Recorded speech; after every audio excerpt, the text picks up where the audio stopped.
தமிழொலி நேயர்களுக்கு வணக்கம். இன்றைய காலை நேர தலைப்புச் செய்திகள்.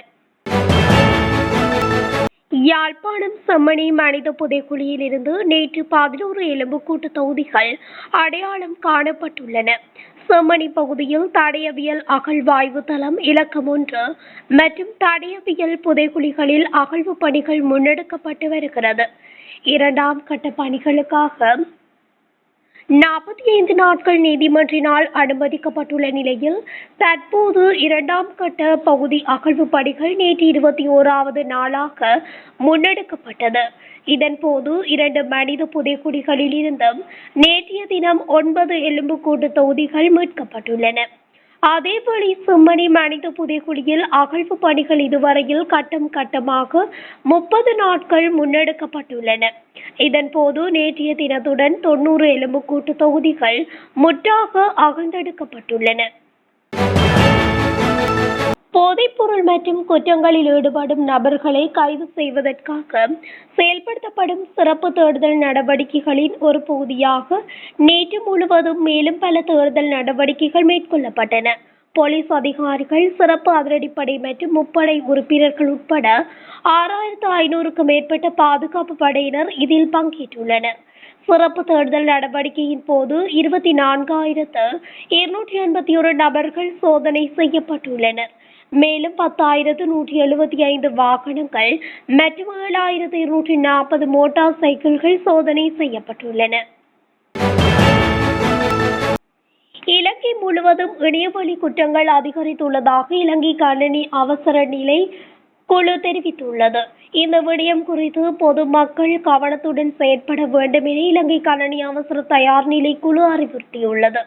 2025ஆம் ஆண்டில் மாத்திரம் 5,400க்கும் மேற்பட்ட இணைய குற்றங்கள் தொடர்பில் முறைப்பாடுகள் பதிவாகியுள்ளன.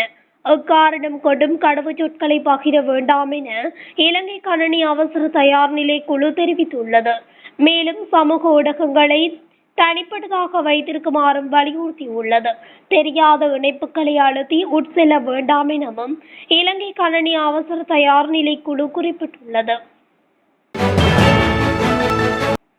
எதிர்வரும் ஆகஸ்ட் 1ஆம் தேதி முதல் மாலைதீவைச் சேர்ந்தவர்களுக்கு ஒரு வருட விசாவை அரசாங்கம் வழங்கும் என வெளிவிவகார அமைச்சர் விஜித ஹேரத் தெரிவித்துள்ளார். கொழும்பில் இடம்பெற்ற சுற்றுலா தொடர்பான கண்காட்சியில் கலந்து கொண்டு உரையாற்றிய போதே அவர் இதனை குறிப்பிட்டுள்ளார். இலங்கை இதுவரை மாலைதீவு மக்களுக்கு குறுகிய கால விசாவை மட்டுமே வழங்கி வந்தாலும் புதிய நீண்டகால விசா ஒரு வருடம் வரை தங்க அனுமதிக்கும் என்று விஜித ஹேரத் இதன் போது தெரிவித்துள்ளார். அத்துடன் மாலைதீவு மக்கள் மருத்துவ சிகிச்சைக்காக இலங்கைக்கு பயணம் செய்து வருகின்றனர். ஆனால் சமீபத்திய விசா கட்டுப்பாடுகள் இதற்கு இடையூறாக உள்ளன என்றும் அமைச்சர் விஜித ஹேரத் கூறினார். ஜனாதிபதி அனுரகுமார திசாநாயக்க எதிர்வரும் திங்கட்கிழமை மாலைதீவுக்கு உத்தியோகபூர்வ விஜயம் மேற்கொள்ள உள்ளதும் குறிப்பிடத்தக்கது. நாடாளுமன்ற செயற்பாடுகளில் AI தொழில்நுட்பத்தை பயன்படுத்துவது தொடர்பில் கவனம் செலுத்தப்பட்டுள்ளது. அதற்கான ஒரு முன்னோடி திட்டம் சமீபத்தில் நாடாளுமன்றத்தில் செயற்படுத்தப்பட்டது. பொது நிதி குழுவின் தலைவர் நாடாளுமன்ற உறுப்பினர் ஹர்ஷ டி சில்வா தலைமையில் நடைபெற்ற கூட்டத்தின் போது இந்த நிகழ்ச்சி நடைபெற்றது. நாடாளுமன்ற கன்சாட் அறிக்கைகள், குழு கூட்ட அறிக்கைகள் மற்றும் நிகழ்ச்சி நிரல்களை தயாரிப்பதற்கான அமைப்பை நவீனமயமாக்க தேவையான பாதுகாப்பான AI தொழில்நுட்பத்தை பயன்படுத்துவதற்கான ஒரு முன்னோடி திட்டம் அங்கு முன்னெடுக்கப்பட்டுள்ளது. AI-யின் பயன்பாடு குறித்த இந்த முன்னோடி திட்டம் அரசாங்க நிதிக்குழுவின் ஒப்புதலுடன் இது மேற்கொள்ளப்பட்டுள்ளது. மேலும் குழுவை பிரதிநிதித்துவப்படுத்தும் எம்பிக்களும் இந்த தொழில்நுட்பத்தை நன்மைக்காக பயன்படுத்துவதன் முக்கியத்துவம் குறித்து தங்கள் கருத்துக்களை தெரிவித்துள்ளனர். திருகோணமலை தம்பலகாமம் பிரதான வீதியில் நேற்று வீடொன்று தீப்பற்றி எரிந்ததில் முற்றாக நாசமாகியுள்ளது. வீட்டு உரிமையாளர் குவைத் நாட்டிலிருந்து நாடு திரும்ப உள்ள நிலையில் கணவரை வரவேற்க மனைவி பிள்ளைகளுடன் கொழும்புக்கு சென்ற போதே இந்த அனர்த்தம் நிகழ்ந்துள்ளது. திருகோணமலை மாவட்ட தம்பலகாமம் போலீஸ் பிரிவுக்குட்பட்ட தம்பலகாமம் பிரதான வீதியில் ஒரே காடிக்குள் 2 வீடுகள் அமைந்துள்ளது. அதில் ஒன்றில் வீட்டில் உரிமையாளரின் குடும்பமும் மற்றொரு வீட்டில் உரிமையாளரின் தாயும் இன்னொரு மகனும் தூங்கிய நிலையில் புகை வாசனை ஒரு வகை சத்தம் ஏற்பட்டதை அடுத்து வெளியேறியுள்ளனர். அதன் பின்னர் அருகாமையில் உள்ள வீட்டாருக்கு அறிவித்த நிலையில் திருகோணமலை மாநகர சபையின் தீயணைக்கும் பிரிவுக்கும் அறிவிக்கப்பட்டது. தீயை கட்டுப்பாட்டுக்குள் தீயணைக்கும் பிரிவினர் விரைந்து செயற்பட்டதாக தெரிய வருகிறது. வீட்டில் உள்ள பல லட்சக்கணக்கான பெறுமதியான பொருட்களும் நாசமடைந்து எரிந்து சாம்பலாகியதாக தெரிவிக்கின்றனர். சீதுவை பகுதியில் ஒரு பொம்மைக்குள் மறைத்து போதைப்பொருள் கடத்தியதாக ஒருவரை கைது செய்யப்பட்டுள்ளதாக தெரிவிக்கப்படுகின்றது. கொட்டாஞ்சேரி பகுதியைச் சேர்ந்த இவர் தனது குழந்தையை பயன்படுத்தி இந்த போதைப்பொருள் கடத்தலில் நடத்தப்பட்ட சிறப்பு தேடுதல் நடவடிக்கையின் போது இவ்வாறு இவர் சிக்கியுள்ளார்.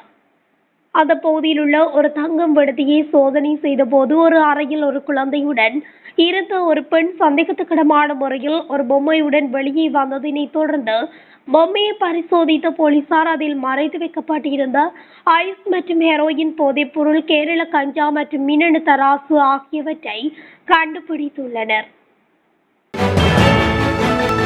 சிறைச்சாலையிலிருந்து தப்பிக்க முயன்று மகாவலி ஆற்றில் குதித்த சந்தேக நபர் நீரில் மூழ்கி தற்போது காணாமல் போயுள்ளார். பல்லேகல திறந்தவெளி சிறைச்சாலை முகாமில் தடுத்து வைக்கப்பட்டிருந்த சந்தேக நபரே இந்த சம்பவத்தில் காணாமல் போயுள்ளதாக தெரிவிக்கப்படுகிறது. காணாமல் போன நபர் சீதுவையைச் சேர்ந்த 39 வயதுடையவர் என தெரிவிக்கப்படுகிறது. காணாமல் போன சந்தேக நபரை கண்டுபிடிப்பதற்கான தேடுதல் நடவடிக்கைகள் தற்போது நடைபெற்று வருவதாக காவல்துறையினர் தெரிவித்தனர்.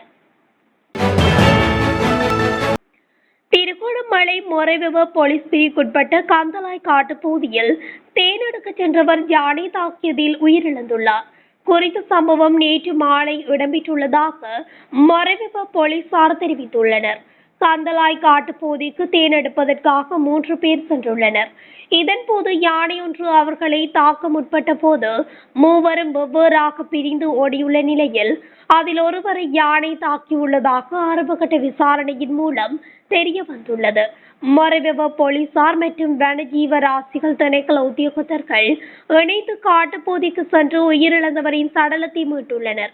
சடலம் பிரேத பரிசோதனைக்காக திருகோணமலை பொது வைத்தியசாலையில் ஒப்படைக்கப்பட்டுள்ளது. புதிய அரசமைப்புக்கான ஆரம்பகட்ட வேலை திட்டங்கள் முன்னெடுக்கப்பட்டுள்ளன. எமது ஆட்சி காலத்துக்குள் புதிய அரசமைப்பு திருத்தங்களை மேற்கொள்வோம் என்று பிரதமர் கரணியமர சூரிய தெரிவித்துள்ளார். நாடாளுமன்றத்தில் வெள்ளிக்கிழமை வாய்மூல விடைக்கான கேள்வி நேரத்தில் புதிய அரசமைப்பு திருத்தம் தொடர்பில் ஐக்கிய மக்கள் சக்தியின் நாடாளுமன்ற உறுப்பினர் அஜித் பி பெரேரா அனுப்பிய கேள்விக்கு பதிலளிக்கையிலே பிரதமர் மேற்கண்டவாறு கூறினார். எமது அரசு ஆட்சிக்கு வந்து இன்னும் 1 வருடம் செல்லவும் இல்லை. இன்னும் எங்களுக்கு 4 வருடங்கள் இருக்கின்றன. அதனால் இது தொடர்பில் அவசரப்பட தேவையில்லை. எமது ஆட்சி காலத்துக்குள் புதிய அரசமைப்பு திருத்தங்களை மேற்கொள்வோம் என பிரதமர் குறிப்பிட்டுள்ளார். கொட்டக்கலை ரொசிட்ட பகுதியில் உள்ள ஆறு ஒன்றில் விழுந்த 4 வயது சிறுமி சடலமாக மீட்கப்பட்டுள்ளார். திருமண நிகழ்வு ஒன்றுக்கு செல்லவிருந்த நிலையில் தனது மகளை தாயார் நிலையில் வைத்துவிட்டு சிறுமியின் தாய் தயாராகி கொண்டிருந்த வேளை சிறுமி வீட்டின் அருகில் இருந்த ஆற்றில் தவறுதலாக விழுந்து நீரில் அடித்துச் செல்லப்பட்டுள்ளதாக தெரிவிக்கப்படுகிறது. இந்த சம்பவம் நேற்று இடம்பெற்றுள்ளது. சிறுமியை தேடும் நடவடிக்கையில் போலீசார் மற்றும் பொதுமக்கள் இணைந்து ஈடுபட்ட போது சுமார் 3 மணித்தியாலங்களுக்கு பின்னர் சிறுமி சடலமாக மீட்கப்பட்டு கொட்டக்கலை பிரதேச வைத்தியசாலைக்கு கொண்டு செல்லப்பட்டதாக போலீசார் தெரிவித்தனர். உலகம் முழுவதும் பயன்படுத்தப்படும் பிளாஸ்டிக் உணவு பேக்கேஜிங் ஒரு கடுமையான பிரச்சனையாக மாறியுள்ளது என்பதை ஆய்வறிக்கை ஒன்றில் தெரிவிக்கப்பட்டுள்ளது.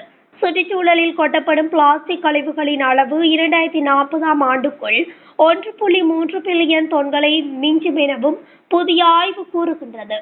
உலகின் அனைத்து நாடுகளும் ஒன்றிணைந்து இந்த பிரச்சினைக்கு நடவடிக்கை எடுக்காவிட்டால் அடுத்த 20 ஆண்டுகளுக்குள் நிலமும் நீரும் பிளாஸ்டிக் கழிவுகளால் நிரம்பி வழியும் என்று அந்த ஆய்வில் எச்சரிக்கப்பட்டுள்ளது.